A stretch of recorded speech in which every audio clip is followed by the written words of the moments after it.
राधे राधे प्यारे विद्यार्थियों। देखो भाई, आज अपन बात करते हैं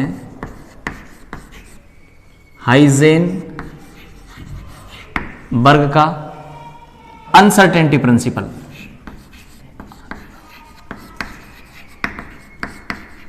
अनसर्टेनिटी प्रिंसिपल ये पढ़ रहे हैं अपन, हाइजेनबर्ग का अनसर्टेनिटी प्रिंसिपल। ठीक है, अब ये हाइजेनबर्ग का अनसर्टेनिटी प्रिंसिपल क्या है उस बात को समझो भाई। ये इलेक्ट्रॉन है ना, इस इलेक्ट्रॉन का एक तो आपको निकालना है इसकी पोजीशन। क्या निकालनी है? उसकी पोजीशन कि इलेक्ट्रॉन कौन सी जगह पर है, और दूसरा उसका निकालना है मोमेंटम। एक तो निकालना है पोजीशन और दूसरी निकालनी है मोमेंटम। ठीक है भाई, पोजीशन और मोमेंटम। ठीक है, मोमेंटम क्या होता है भाई? P इक्वल mv, यानी कुल मिलाकर के आपको v निकालना है, वेलोसिटी निकालनी है। ठीक है भाई, तो आपको इस इलेक्ट्रॉन का पोजीशन और उसका मोमेंटम निकालना है। ठीक है, तो इसके लिए क्या करूंगा मैं, इसके ऊपर रेडिएशन डालूंगा, फोटोन डालूंगा। एटम में इलेक्ट्रॉन कहां है ये चेक करने के लिए मैं क्या डालूंगा, उसके ऊपर फोटोन डालूंगा, रेडिएशन डालूंगा। ये फोटोन टकरा के आएगा ना, तब ये बताएगा कि इलेक्ट्रॉन कहां है और उसका मोमेंटम कितना है। सही है ना भाई? तो इलेक्ट्रॉन की पोजीशन और मोमेंटम चेक करने का तरीका क्या है? फोटोन डालो। क्या डालो? फोटोन डालो। अब अगर मान लीजिए मैंने पहली बात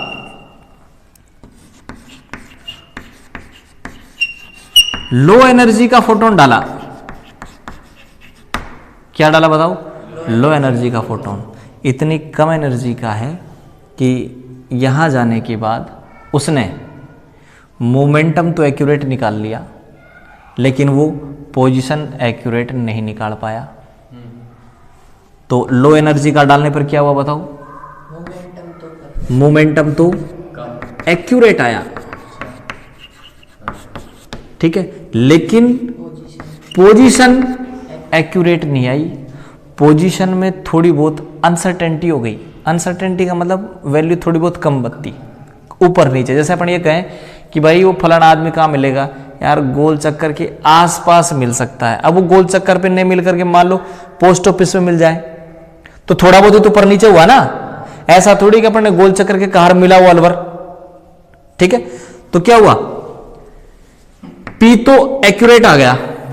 गोल चक्कर पे मिलेगा, जो आदमी है गोल चक्कर पे उसके पास बैठा हुआ वहीं मिला, तो वो तो क्या है? एक्यूरेट। और बिल्कुल वहां नहीं मिलकर इधर उधर थोड़ा बहुत मिल जाए, वो थोड़ा सा मान ऊपर नीचे हो गया, अनसर्टेनिटी।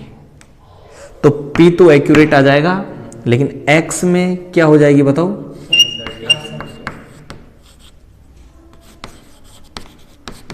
अनसर्टेनिटी आ जाएगी, जिसे आप कहोगे del x, uncertainty of position. पोजीशन नहीं, पोजीशन नहीं, सही है ना भाई? तो पोजीशन में अनसर्टेनिटी आ जाएगी। दूसरी बात, अब डाल रहा हूं मैं दूसरा क्या भाई? हाई एनर्जी का फोटोन। इतनी ज्यादा एनर्जी का है कि तुरंत जाएगा और तुरंत पकड़ लेगा उसको।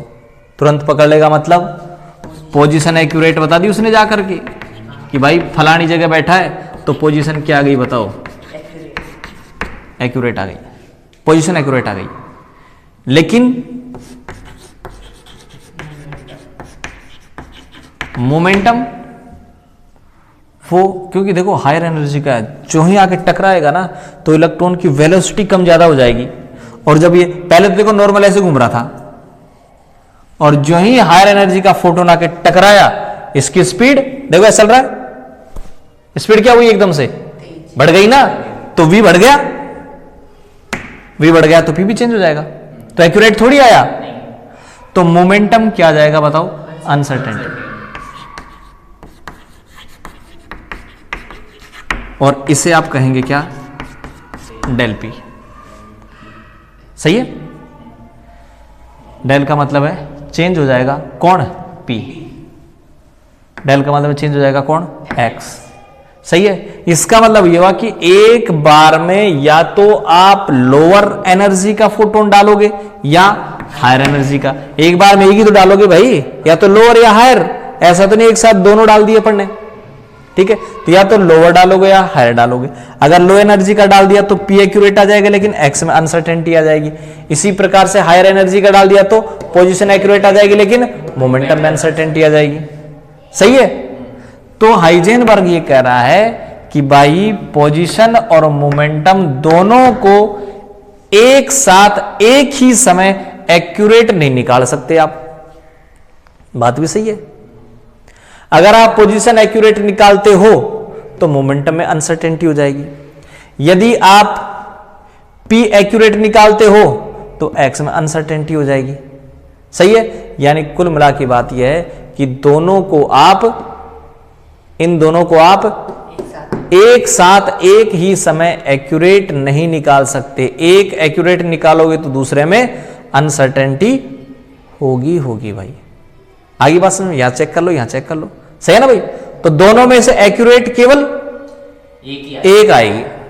तो अपन क्या करेंगे बताए, एक बार एक्सपेरिमेंट कर लो, एक्स एक्यूरेट निकाल लो, दूसरी बार एक्सपेरिमेंट कर लो, पी एक्यूरेट निकाल लो। लेकिन एक ही बार में तो दोनों नहीं आएंगी भाई। ठीक है। यानी कुल मिला की बात यह है कि अनसर्टेनिटी जरूर आएगी भाई। तो आपके पास दो चीज हो गई, एक तो क्या हो गया, del P,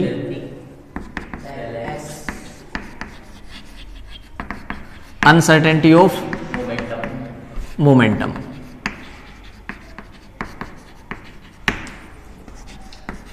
del x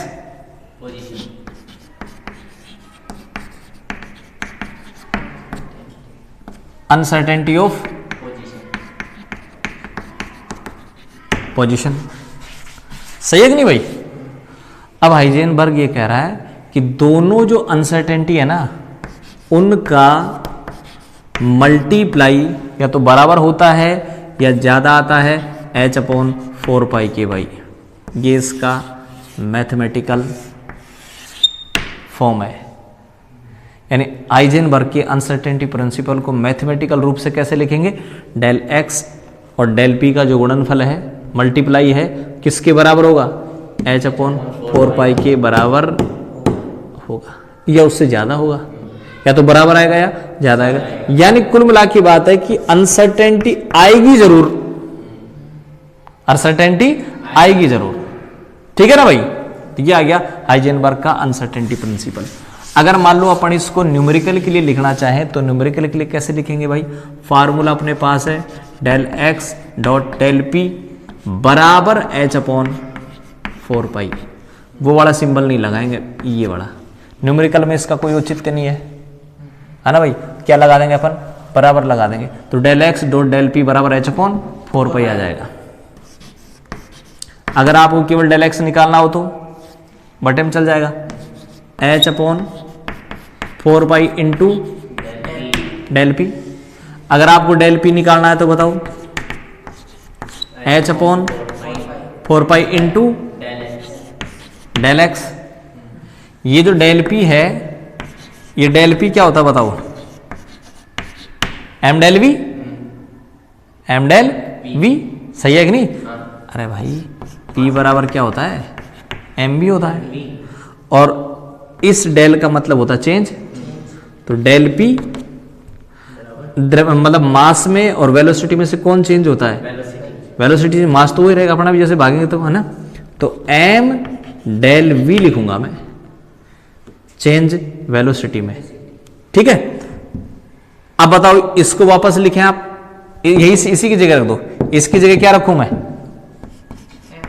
M del we बराबर h/4 into del x. M को परली तरफ ले जाओ, क्या हो जाएगा, डेल वी बराबर h/4 into del x into M.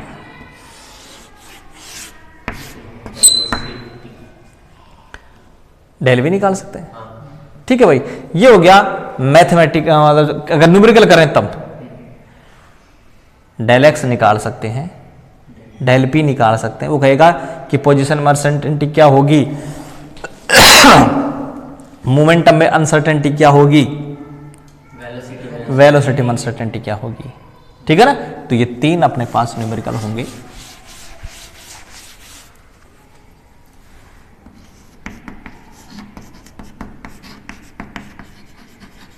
Significance निकालें इसका, हाइजेनबर्ग का जो अनसर्टेनिटी प्रिंसिपल, उसका सिग्निफिकेंस क्या है भाई। डी ब्रोगली में अपन ने ये पढ़ा था कि वो स्मॉल पार्टिकल पर लागू होता है, इसमें भी यही है, स्मॉल पार्टिकल पर लागू होगा। कैसे होगा, del x dot M del we बराबर एच अपॉन 4 पाई। अगर मैं एम को परली तरफ ले जाऊं तो del x dot del we बराबर H upon 4 pi into M. और अगर मान लो मेरे पास में ये कहूं कि एक 1 किलोग्राम का पार्टिकल है, तो निकालो। तो निकाल रहा हूं, देखो del x dot del we बराबर एच की वैल्यू 6.6 गुणा 10 की घात minus 34 kilogram metre square second inverse, 4 गुणा 22/7 गुणा एम कितना 1 किलोग्राम। केजी से केजी कट गया भाई, है ना। और ये 7 चल जाएगा ऊपर और 4 गुणा 22 रह जाएगा नीचे। आंसर कितना आएगा बताओ, 6.6 गुणा 7, ये 7 ऊपर आ जाएगा ना, 7 बटे में नीचे कितना बचा 4 गुणा 22 और ऊपर कितना बचा हुआ है 10 की घात minus 34 metre square second inverse. ये वैल्यू आएगी।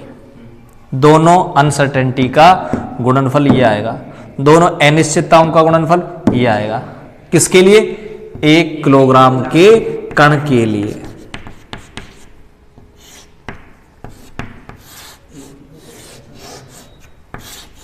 अब मैं इलेक्ट्रॉन के लिए निकालता हूं। किसके लिए निकालें, इलेक्ट्रॉन के लिए। Del x dot del we बराबर H upon 4 pi into M. H की वैल्यू रखो 6.6 गुणा 10 की घात minus 34 kilogram metre square second inverse upon 4 गुणा 22/7 गुणा एम की वैल्यू, इलेक्ट्रॉन है 9.1 गुणा 10 की घात माइनस 31 किलोग्राम।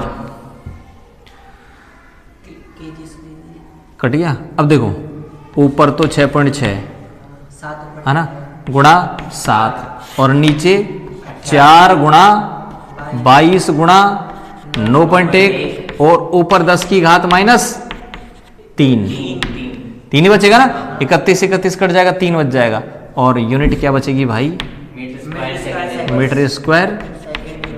ये लो, दोनों अनसर्टेनिटी का गुणनफल यहां ये आएगा, यहां ये आएगा। तो यहां तो दोनों अनसर्टेनिटी का गुणनफल बहुत ही कम आ रहा है, बहुत कम आ रहा है, यहां ज्यादा आ रहा है। अनसर्टेनिटी का गुणनफल बहुत कम आ रहा है, या फिर मैं कहूं नेग्लिजिबल आ रहा है, या मैं कहूं अनसर्टेनिटी आ ही नहीं रही। 10 की घात माइनस 34 का मतलब अनसर्टेनिटी बहुत कम है, नेग्लिजिबल, न के बराबर। अनसर्टेनिटी आ ही नहीं रही, जबकि हाइजेनबर्ग ऐसा बोल रहा है क्या, हाइजेनबर्ग तो कह रहा है अनसर्टेनिटी आएगी, यहां तो नहीं आ रही, न के बराबर आ ही नहीं रही। तो इसका मतलब बड़े पार्टिकल पर यह लागू नहीं होगा, मैक्रो पार्टिकल पर लागू नहीं होगा, माइक्रो पर लागू हो जाएगा। ठीक है, माइक्रो पार्टिकल पर लागू होगा, मैक्रो पर लागू नहीं होगा भाई। जो हो गया अपने पास हाइजेनबर्ग का अनसर्टेनिटी प्रिंसिपल भाई, कि एक्यूरेट नहीं ज्ञात कर सकते एक ही टाइम। वैसे एक्यूरेट ज्ञात तो कर सकते हैं, लेकिन अलग अलग एक्सपेरिमेंट में। एक बार एक्यूरेट एक्स ज्ञात कर लो, एक बार एक्यूरेट पी ज्ञात कर लो, एक बार में दोनों को एक्यूरेट ज्ञात नहीं किया जा सकता भाई। ठीक है ना। ये हो गया आपके पास हाइजेनबर्ग का अनसर्टेनिटी प्रिंसिपल। तो चाहे हाइजेनबर्ग हो और चाहे डी ब्रोगली, दोनों ही किस पर लगते हैं बताओ? छोटे कणों पर लगेंगे, माइक्रो पर लगेंगे, मैक्रो पर नहीं लगेंगे भाई। ठीक है, ये हो गया आपके पास हाइजेनबर्ग का अनसर्टेनिटी प्रिंसिपल। न्यूमेरिकल वगैरह इसके बाद में करेंगे इसके, ठीक है ना। कल फिर मिलते हैं, राधे राधे। देखो कितनी मिनट बन गई।